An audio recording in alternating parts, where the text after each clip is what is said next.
Hey everyone, and welcome back for another deep dive. Today we're diving into a show that's been giving audiences chills for decades. And giving us plenty to unpack. That's right, we're talking about London's Palace Theatre production of The Woman in Black, and let me tell you, we've got a treasure trove of source material to dig through. Notes from the play itself, background on the production's history, even a glimpse into their staging techniques. Yeah, and you know what really struck me going through all of this? It's not just a ghost story. It's a story about human tragedy, and that really comes through. Absolutely. It's the emotional core of the play that really resonates with audiences. It's about loss and grief and this desperate need for revenge. Okay, so let's set the stage literally. We know the play is based on Susan Hill's novel, right? But the stage adaptation takes this really interesting approach. It's set in an empty Victorian theater, and everything about it is stripped back. Minimal. Minimalism is the key word there. Simple sets, strategic use of lighting and sound, even the costumes are minimal. Exactly. It's like they're saying you don't need all the bells and whistles to tell a truly scary story. And they're right. I remember that quote from Robin Herford, the director. He said, "It takes so little to create a whole world." It's so true. And they really take that to heart. Like they use a single wicker basket to represent almost everything. A desk, train seats, even a bed. It's incredible. By stripping away all those elaborate sets and props, they're forcing you to use your imagination. And that's what makes it so effective, right? Yeah, exactly. You're not just watching the story, you're actively creating it in your mind. And that's when things get really creepy. Yeah. Speaking of creepy, let's talk about the woman in black herself, Janet Humphrey. That's her real name. The notes go into her backstory, and it's heartbreaking. Oh, it's tragic. She's a young woman in a very unforgiving time facing the stigma of an out-of-wedlock pregnancy. Sent away by her own family. Imagine the despair. It's a recipe for despair. And then to have her child taken from her, adopted by her sister, only to die in a tragic accident, it's really no wonder she's vengeful. It's that raw primal grief that fuels her transformation into this vengeful spirit. And the play does such a good job of connecting her personal tragedy to those classic Gothic horror elements, the haunted house, Eel Marsh house, the family curse. All those elements are there. It's a potent cocktail of fear, and it all stems from this very human, very relatable story of loss and despair. And I think that's what elevates The Woman in Black beyond a simple ghost story. Right. It's about the power of our deepest emotions to haunt us, to shape our actions, to really drive us to extreme. It makes you think about the ghosts we all carry, doesn't it? It really does. But okay, enough about the why. Let's get to the how. How do they actually bring this horror to life on stage? The notes mentioned her costume, a long black Victorian dress, a bonnet, that pale, wasted face. It sounds terrifyingly simple. Simple but effective, and it's not just about what you see, it's about what you hear, or rather what you don't hear. The silence surrounding her movements, the echoing footsteps. It sends chills down your spine. And then there's that incredible detail about her first appearance. She comes from the audience itself. Talk about breaking the fourth wall. It immediately blurs the line between fiction and reality. Suddenly you're not just watching a play, you're part of it. Okay, that's terrifyingly brilliant. Now here's something else that really fascinates me about this production, the casting. They use only T2BO actors for the entire play. And what's remarkable is how they use those two actors to explore the lasting impact of trauma. One plays the younger Arthur Kipps, the one experiencing the events firsthand. Then you have the older Kipps recounting his experiences years later, and he's a completely different man. Right, like seeing the before and after photos of a haunting. The notes describe older Kipps as nervous, clutching his manuscript. He even pokes fun at his own lack of acting experience. And that contrast is so effective. It highlights the transformative power of trauma. This isn't just a ghost story. It's about how our experiences shape who we become. And it makes you wonder, what would happen if we had to confront our own personal ghosts on stage? Right. You know, it's wild how they reflect that psychological transformation on stage, too. Like the set design itself plays a part. Oh, absolutely. They use a raked stage set at this high angle to really amp up the feeling of unease. Oh, right. I read about that in the notes, but what does that even mean, a raked stage? It basically means the stage is tilted upwards toward the back, so it's not flat.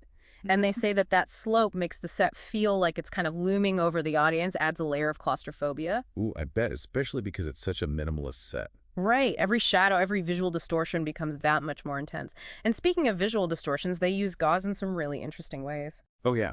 They describe it in the notes like it's opaque when lit from the front. But then it becomes transparent with backlighting. What's the effect of that? It's like peering into another world. They use it to depict different locations, the graveyard, the nursery, and it creates this eerie layering effect, like reality is kind of breaking down. And then there's that nursery with those toys. The notes mention all these old-fashioned children's toys, a rocking chair, a music box, even a black doll made of felt. Just creepy, right? Beyond creepy, those toys, especially the ones that are broken or worn, they become these symbols of lost innocence. They remind us of Janet's son, Nathaniel, and that just amps up the tragedy of it all. Oh, absolutely. And of course, you can't forget about that rocking chair. I mean, the notes mention how the sound of it rocking just keeps getting louder and louder as the play goes on. Talk about nightmare fuel. It's brilliant sound design, because you're never quite sure if it's actually moving or if it's just your imagination playing tricks on you. It's like the play is messing with your mind. Exactly. And they do that in so many clever ways. Like during that whole train journey sequence, they use a projected train window to suggest movement. And as they head north, the lighting shifts to this icy blue. Oh, right. Right. I remember that detail. It's such a small thing, but so effective. It really is. That shift in lighting reinforces that growing sense of isolation, of venturing into someplace dark and unforgiving. And then you've got the contrast between that bright white lighting of Bentley's office and then the warmer, dimmer lighting when the story shifts to the past. Exactly. And those blackouts, Yeah. going from light to complete darkness, back and forth, it's jarring, it's Yeah. disorienting. It's like the play itself is being haunted by the past. Okay, so we've talked about the overall atmosphere, some of those really specific sound cues. But what about the visuals? What really stood out to you in those notes? Well, it is called The Woman in Black, so naturally her appearances are carefully crafted. Right. They really want to make those count. They say she emerges from the darkness, very slowly, deliberately, almost like she's gliding across the stage. Like she's not even bound by the same rules as everyone else. Precisely. And she doesn't make a sound, just those echoing footsteps and that blood-curdling scream. It's that silence that makes it so unsettling, right? Like you're just waiting for her to do something to make a sound. You said it. And when she finally does, it's all the more terrifying. And they mention this one detail about her appearance, deep shadows around her eyes. Oh, yeah, it's like straight out of a nightmare. It's a classic visual cue. It emphasizes the hollowness and the emptiness that we associate with death. And she's often just barely lit or emerging from the shadows, right? Exactly. It just makes those shadows that much more pronounced. And then there's that moment at the end where she's got her arms raised. Oh, yeah. Yeah, it's like her big moment. Exactly. The notes call it her climax as a character. Her arms are raised. It's a pretty powerful image, right? It really is. It's like all her rage and frustration are just boiling over in that one gesture. It's like she's saying, I was here, you know, even after the curtain falls. And then you've got that final twist where older Kipps denies that he employed a woman to play the Woman in Black, throws everything we've just seen into question. It's brilliant. Makes you wonder, was she real? Was it all in his head? It's perfect for this play because it's all about that line between reality and imagination. And that final note of uncertainty is what makes it linger with you long after you've left the theater. Now, shifting gears a bit, the notes go into quite a bit of detail about the two actors themselves. Yeah. It's amazing how they create these distinct characters with just two people. It's a testament to their talent, for sure. So you've got younger Kipps, confident, charming, full of life. The notes describe him as having this strong voice, making a lot of eye contact with the audience. And that's important. He's drawing the audience in, just like the younger Kipps was drawn into the mystery of Eel Marsh House. And then you have the older Kipps, who's like the complete opposite, right? Timid, withdrawn. The notes say the actor plays him as kind of awkward, clutching that manuscript like a lifeline. Right. Like it's the only thing keeping him grounded. And he even makes a few jokes about his own lack of acting experience. Which, again, so clever. At first, you're almost laughing at how uncomfortable he is. You think it's going to be a comedy.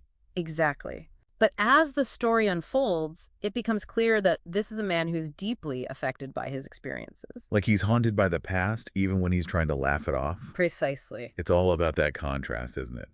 And the notes specifically mention how the older actor uses his own voice, his own mannerisms for the older Kipps, but then when he's portraying the other characters, Mr. Bentley, Keckwick, he completely transforms his voice, his posture. It's a masterclass in character acting. You Yeah. completely forget that it's the same person. It's that magic of live theater, right? Absolutely. It's about surrendering to the story, allowing yourself to be transported.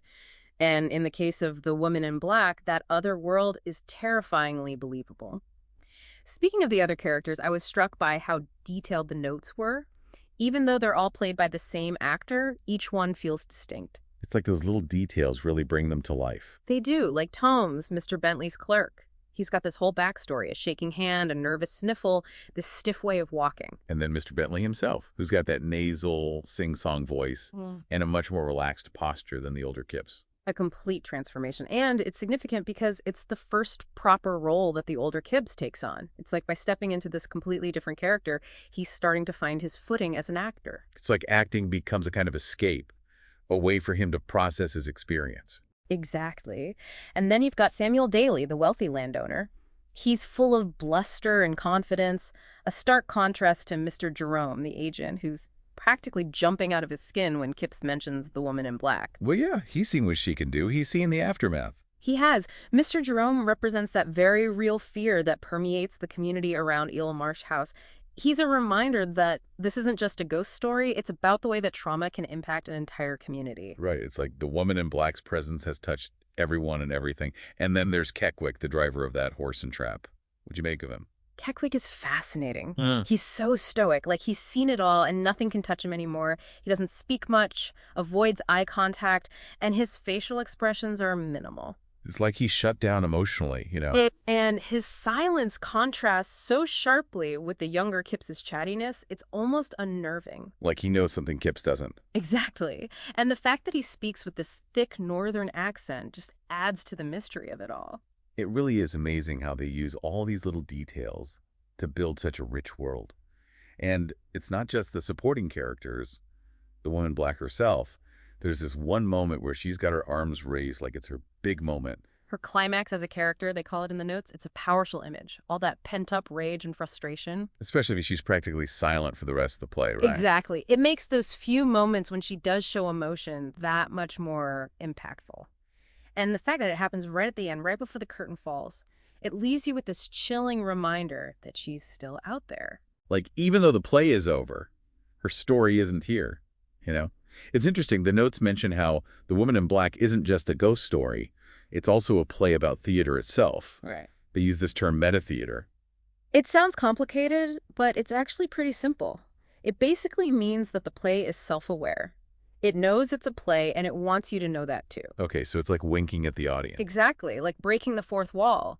It reminds you that you're watching a performance, but at the same time, it sucks you in and makes you forget that it's not real. And The Woman in Black does that really well. I mean, you've got the older Kipps up there literally trying to stage his own trauma with the actor right there guiding him through it. It's a play within a play. It's brilliant. And those moments of direct address when they speak directly to the audience. Which happens right from the beginning when the actor enters through the audience, right? Exactly. They're breaking down that barrier between the stage and the seats, bringing you right into the heart of the story. And that's when it gets really effective, right? When you start to feel like you're a part of it. Exactly. And that's what makes The Woman in Black so unique. It's not just about scaring you, it's about making you question what's real, what's imagined, and how our experiences shape the stories we tell. It's about the power of theater, to tap into those primal fears and to make us confront the ghosts of our own pasts. Well said. And on that note, I think we've done a pretty good job of unpacking the secrets of The Woman in Black. We've gone through a ton of material today, from the play itself to the history of the production and everything in between.